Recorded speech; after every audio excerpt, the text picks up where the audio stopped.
नमस्कार, अर्थसार में आपका स्वागत है। मैं हूं रामवीर श्रेष्ठ।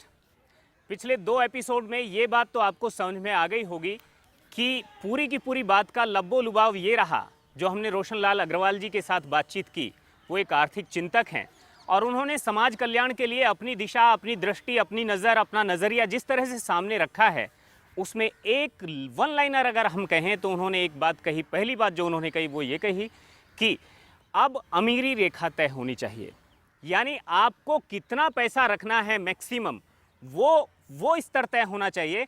उसके ऊपर जो आप रख रहे हैं वो देश का पैसा है, आप उसके एक तरह से ट्रस्टी हैं, फिर भी आपका उस पर मालिकाना हक है।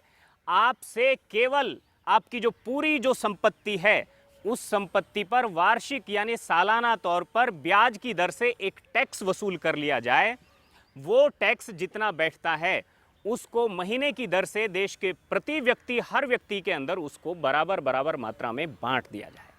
ये एक वन लाइनर एक ये बात उसमें रही है। तो इसमें उन्होंने ये भी कहा कि अगर ऐसा हम करते हैं तो एक औसत जो परसेप्शन निकल रहा है, देश के हर व्यक्ति को करीब 10,000 रुपया प्रति माह ये मिलना शुरू हो सकता है। लेकिन हमने ये भी कई सवाल खड़े किए थे। हमने कहा था कि जो लोग गरीब हैं, इसका मतलब उन पर तो किसी तरह का टैक्स ही नहीं लगेगा। ये टैक्स जो भी कुछ है, ये सब अमीरी रेखा के ऊपर के लोगों के पास जी। के साथ है। रोशन लाल जी हमारे साथ हैं। रोशन लाल जी, सबसे पहले तो आपका स्वागत है। धन्यवाद। और हम बात यहीं से शुरू करते हैं। एक पहला सवाल यही निकालना शुरू करते हैं कि बहुत बड़ी तादाद में देश में लोग जो हैं वो अमीरी रेखा के नीचे आ जाएंगे। जी हाँ, जी हाँ। आपको क्या लगता है कितने प्रतिशत लोग अमीरी रेखा के नीचे आ जाएंगे? वैसे मैं प्रतिशत में अगर बात करूं तो अन्यान्य जो सूत्र हैं उनसे जो देश में धन के वितरण की बात निकल के आती है, बिल्कुल। कुछ लोगों का कहना तो यह है केवल 8,200 लोगों के पास देश की 70% संपत्ति है। बिल्कुल। फिर भी मैं उतना सेंट्रलाइज न भी मानूं, बिल्कुल।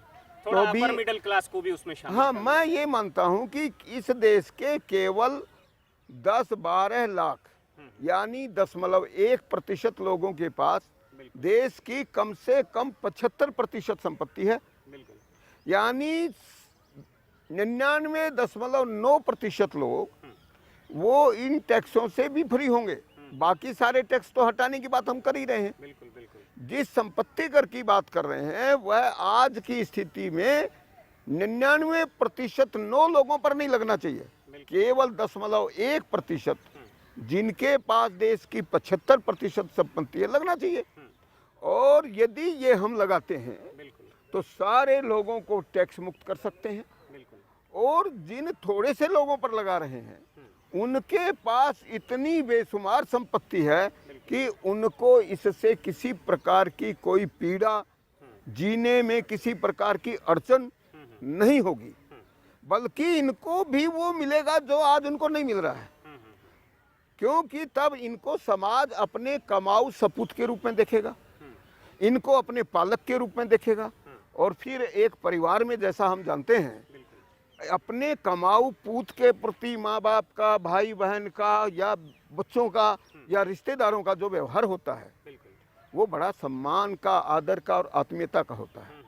वैसा ही व्यवहार, वैसी ही दृष्टि इस देश के संपन्न लोगों के प्रति इस समाज की होगी। रोशन लाल जी, आप आर्थिक न्याय की बात तो करते हैं, लेकिन ये कहाँ का आर्थिक न्याय है कि केवल 0.01% लोगों के ऊपर टैक्स लगाया जाए और बाकी पूरी की पूरी आबादी को टैक्स रहित छोड़ दिया जाए, यानी देश के कंट्रीब्यूशन में उनका कोई योगदान ही नहीं है। फिर मैं ये कह रहा हूँ कि इसको बहुत गंभीरता से समझिए। बिल्कुल।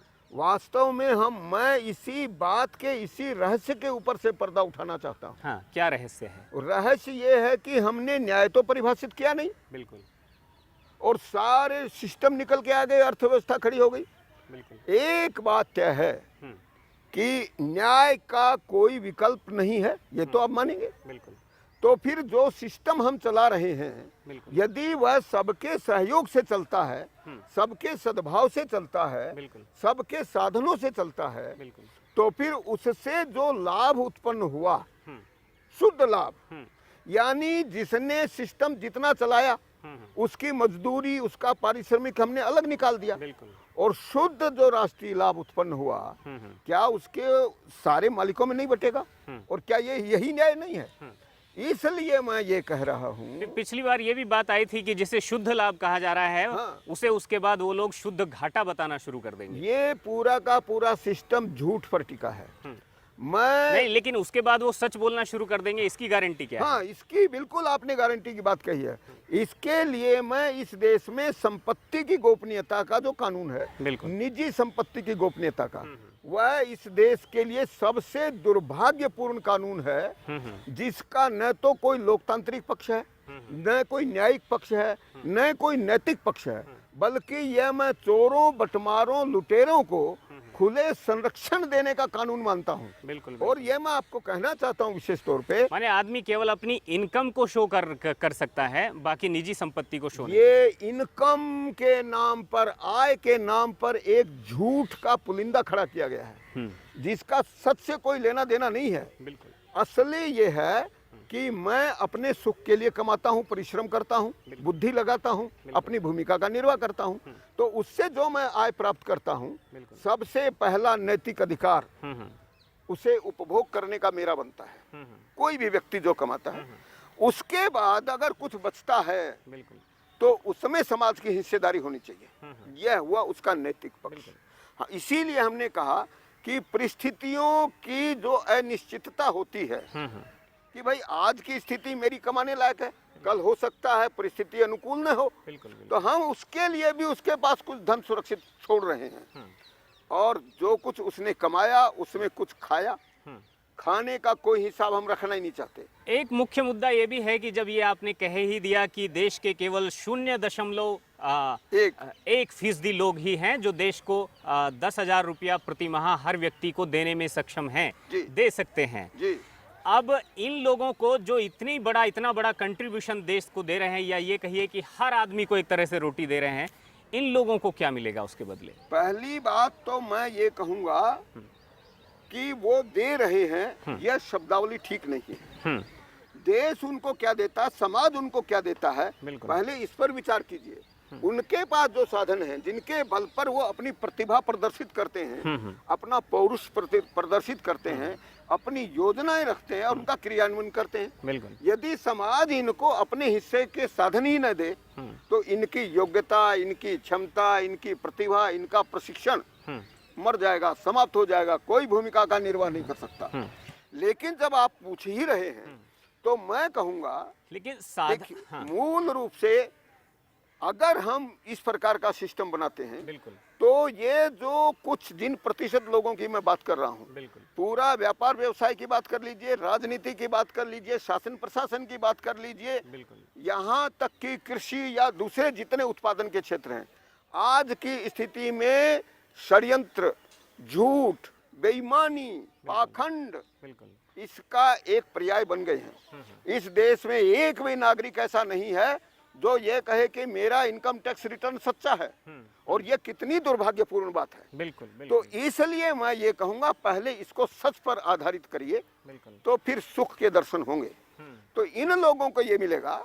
हम इनकी लूटने की बात नहीं कर रहे हैं। देखिए, मैं बहुत स्पष्टता के साथ ये बात कह रहा हूँ, समाज का हिस्सा निकाल दीजिए और बाकी फिर आप उसी तरह कमाने के लिए स्वतंत्र रहिए। और देखिए, इससे मैं एक बहुत बड़े रहस्य की समाज का यानी स्वामी का हिस्सा निकाल दीजिए, स्वामित्व का हिस्सा निकाल दीजिए। लेकिन उनको इससे क्या मिलेगा? पहली बात तो यह है कि ये पैसा जो निकालेंगे, ये समाज में जाएगा, यह उपभोग के काम आएगा। उपभोग के काम आएगा तो लोग बाजार में जाएंगे, बाजार में जाएंगे तो अपने उपभोग की सारी चीजें खरीदेंगे जो उन्होंने बनाई हैं, बिल्कुल। और जब उनकी मांग बढ़ेगी, तो व्यापार, व्यवसाय, उद्योग जो आज मंदी का शिकार है, वो 7वें आसमान पर पहुंचेंगे, उन्नति के शिखर। आपको नहीं लगता कि उनका जो व्यवसाय है, उनका कारोबार या उनका जो बाकी सारा काम है, वो फिर वैसे ही डाउन होना शुरू हो जाएगा? डाउन नहीं। देखिए, मैं आपको एक बात बता दूं, क्योंकि वो अब आपकी जेब से पैसा नहीं निकाल रहे हैं, अपना ही सामान मार्केट में लाया और आपको पैसा भी दे दिया कि लीजिए, इसको खरीद लीजिए। हाँ, और सारा सामान बिक भी गया। देखिए, ये तो जैसे जल का एक चक्र है, वैसे ही धन का भी एक चक्र है। मैं धनपतियों को धन का समुद्र कहता हूँ।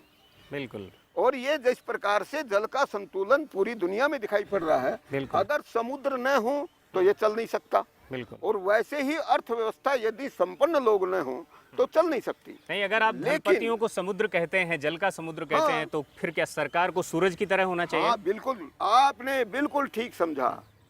जिस प्रकार से सूर्य की गर्मी से जल का पानी भाप बनकर ऊपर उठता है, बिल्कुल, बादल बनता है और फिर धरती पर ठंडक पाकर फिर बरसता है। बिल्कुल, और सब पूरी सब पर बरसता धरती है। को हरी भरी और तृप्त करता हुआ फिर कहाँ पहुंचता है पानी? फिर समुद्र में आता है, फिर भाप बन के उठता है।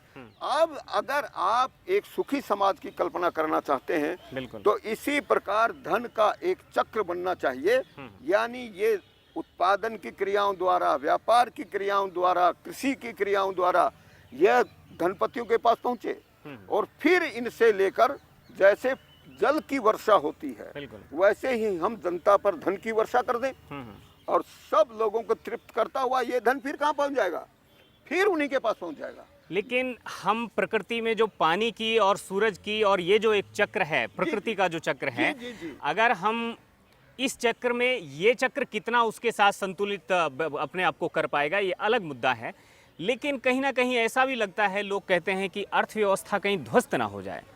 अर्थव्यवस्था, जैसा मैंने कहा, अर्थव्यवस्था वहां ध्वस्त होती है जहाँ मंदी का खतरा होता है। बिल्कुल, या तो उत्पादन नहीं होता, बिल्कुल, या उत्पादन इतना ज्यादा हो जाए तो उसको खरीदा नहीं कि जाता। खरीदा न जा सके। इन दोनों ही स्थितियों में अर्थव्यवस्था ध्वस्त होती है। बिल्कुल, लेकिन इसमें तो पूर्ण संतुलन बनता है। उत्पादन हुआ। आज आप भी जानते हैं राष्ट्रीय और अंतर्राष्ट्रीय स्तर पर बिल्कुल, मंदी के खतरे की खूब चर्चा होती है। हाँ, बिल्कुल। लेकिन यदि हम इस देश के लोगों को लाभांश के रूप में, जैसे मैं एक 10,000 रुपए की राशि दे दी जाए, बिल्कुल, तो बिल्कुल, हमारे देश के सारे उद्योग धंधे, इनके पास अपने उत्पादन की इतनी मांग पैदा हो जाएगी कि इनको उसकी पूर्ति करने के लिए रात दिन दौड़ना, वो लगाना पड़ेगा। यानी फुर्सत नहीं होगी, मंदी की कोई बात नहीं होगी, उनकी हर चीज मुंह मांगे दामों पर बिकेगी। उनको फिर झूठ और पाखंड का सहारा लेना ही नहीं पड़ेगा। ये तो क्योंकि आदमी मजबूरी में लेता है।